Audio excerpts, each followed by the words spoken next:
ए शांत रहो, हम लोग समाजवादी लोग हैं। तो सोचिए अगर उनसे बोले कि इसमें अंडरपास बनना है तो जाने कहां से ढूंढ के लाएंगे अंडरपास क्या होता है। उनसे बोलो कलवर्ट बननी है इसमें, तो वो बता कलवर्ट क्या होती है। तो सोचिए इसी वजह से अभी भी नहीं सड़क बन पाई। और अगर सड़क समाजवादियों की होती तो पहले बन करके तैयार होती। आज गाजीपुर और बलिया के लोग भी इसमें सड़क पर चल गए होते और बलिया गाजीपुर तक पहुंच जाते। मंडियां नहीं बन पाई, आप लोग सड़क पर चले हो गए, जाने कितने लोग चले हो गए उस सड़क पर। आप में से कोई शायद ही बचा हो जो सड़क पर न चला हो। और बहुत सारे यहाँ हमारे नौजवान या उनके परिवार के सदस्य होंगे जिनकी जमीन गई होगी और उन्हें अच्छा मुआवजा समाजवादी सरकार में मिला है। 4 गुना मुआवजा मिला, 4 गुना मुआवजा मिला है उन्हें। इतना मुआवजा कभी किसान को नहीं दिया जाता था जितना समाजवादियों ने दिया। मुआवजा दे दिया और किसी को भी जिसकी जमीन आई मुआवजा मिला है, मुआवजा दिया और आपकी सड़क बनकर के तैयार हो गई। पूरी सड़क पे बताओ कहीं हम लोगों का नाम लिखा हो तो बताओ नेताजी हमारा या इतने लोग जितने खड़े हैं बताओ। पूरी सड़क दिखाइए, कहीं किसी नई पटिया नहीं लगाई, नहीं हम लोगों ने पटिया, क्योंकि हम लोगों ने दुनिया की सबसे बेहतरीन सड़क बनाई लेकिन अपना नाम नहीं लिखा। और जैसे ही बीजेपी की सरकार आई तो बताओ कहां पर उन्होंने अपना नाम लिखा है। जहां सूसू करने के लिए जाते हैं वहां पे नाम लिखा उन्होंने।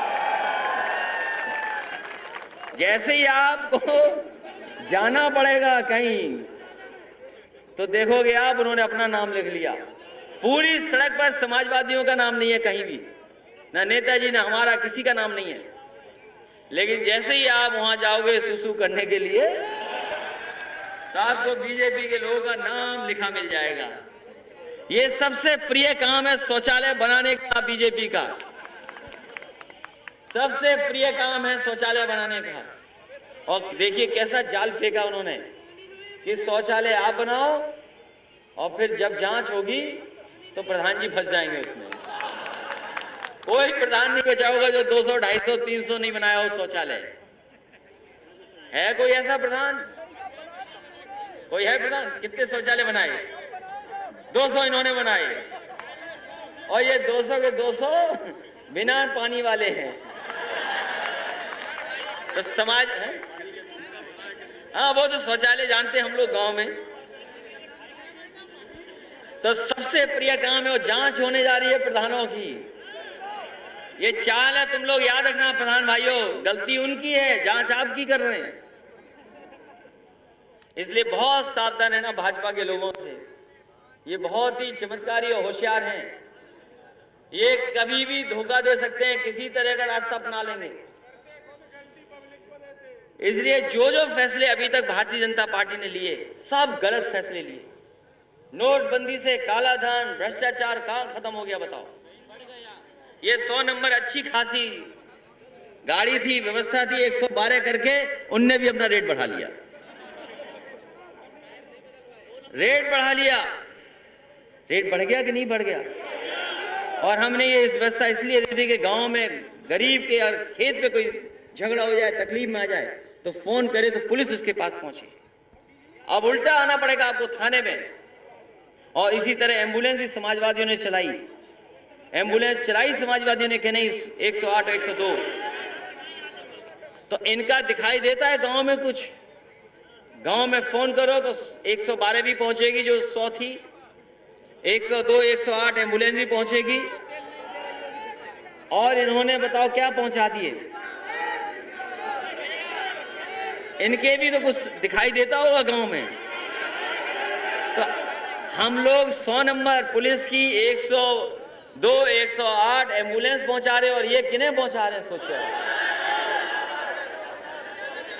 इसलिए बहुत सावधान रहिए इन लोगों से। और ये मोबाइल का जमाना है, मोबाइल का जमाना है, नई चीजें हैं, नई नई चीजें आ रही हैं। जब हम लोग आपकी उम्र के थे तो मोबाइल नहीं था। सोचो हम लोग इतने पिछड़े थे, हम लोग इतने पिछड़े थे कि जब आपकी उम्र के थे हम लोगों में किसी पे मोबाइल नहीं था। जब हम लोग पढ़ाई करते होंगे तो कोई मोबाइल नहीं था हम लोगों के पास। लेकिन आज बिना मोबाइल के जीवन नहीं चल रहा है। और ये जो 4G चला रहे हो और जो जियो का मोबाइल लिए घूम रहे हो, ये भी अगर समाजवादी सरकार नहीं होती तो नहीं पहुंचता आप लोगों तक। ये भारतीय जनता पार्टी का देन नहीं है, ये समाजवादियों की व्यवस्था का देन है। और ये मोबाइल है, आज हर चीज ट्रांसपेरेंट है। हम जो बोल रहे हैं वो लाइव चला रहे हो, जो तुम कर रहे हो वो लाइव है। और कोई जानकारी छिप नहीं रही है, कोई जानकारी छिप नहीं रही है। हमारी समाजवादी पार्टी को 2017 का चुनाव झूठ फैला करके इसी मोबाइल से भारतीय जनता पार्टी ने हम लोगों को हराया। उस समय हम और आप लोग इतने जागरूक नहीं थे। गांव के लोग, किसान, जो भी व्हाट्सएप पे आता था, जो भी मोबाइल पे आता था, उसको सच समझ लेते थे। लेकिन अब थोड़ी जागरूकता बढ़ी है। जो हर चीज मोबाइल पे आ रही है वो सच नहीं है। लेकिन आज गूगल भी है और भी तमाम प्लेटफॉर्म हैं जिनसे जानकारी हासिल की जा सकती है। हर जानकारी हासिल है। आज किसी तरह की जानकारी कोई लेना चाहेगा, सब हासिल है। तो ये नया जमाना है, नई चीजें आ रही हैं, इसलिए नई तरीके से हम लोगों को चीजें समेटनी पड़ेंगी, करनी पड़ेंगी, तब जाकर के हम नौजवानों का भविष्य बेहतर कर पाएंगे और आने वाली पीढ़ी को कुछ दे पाएंगे, क्योंकि नई तरीके से सोचना पड़ेगा। और अगर नई तरीके से नहीं सोचेंगे तो हम लोग कामयाब नहीं हो सकते। इसीलिए हमने नारा भी दिया, आज के दिन जब लोकतंत्र में खतरा है, चीजों को बिगाड़ा जा रहा है, जो हमारी सबसे बड़ी पहचान है उस पहचान को खत्म किया जा रहा है।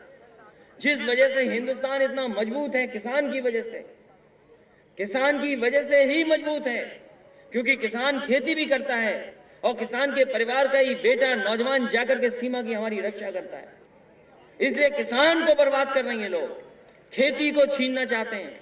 हमारे किसान तो मेड़ की लड़ाई में न जाने क्या क्या कर जाते हैं, मेड़ की लड़ाई को लेकर के न जाने कितनी दूरी तक चले जाते हैं।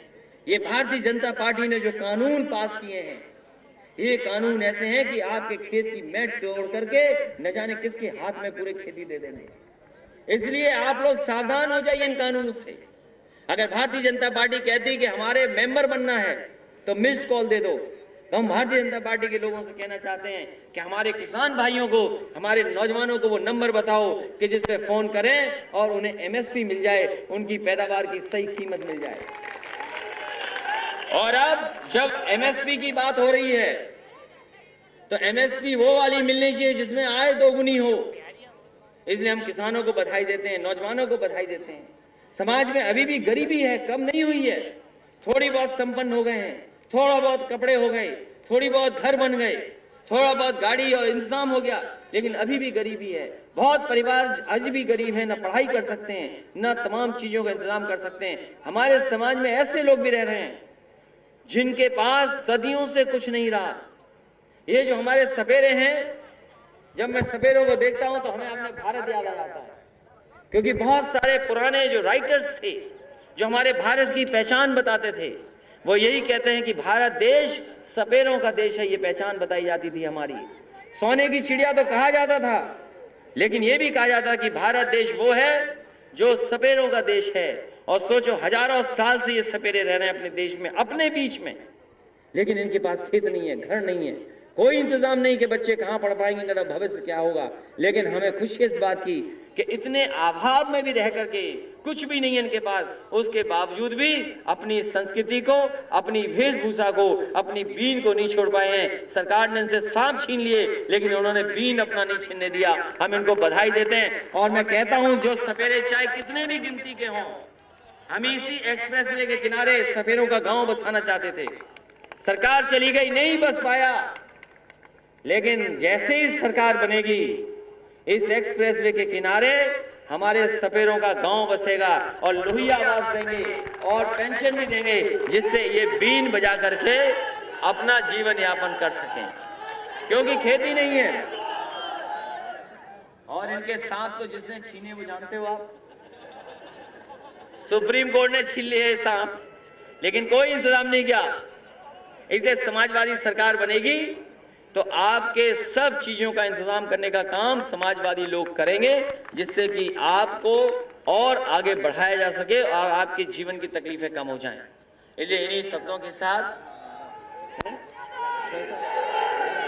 क्योंकि ये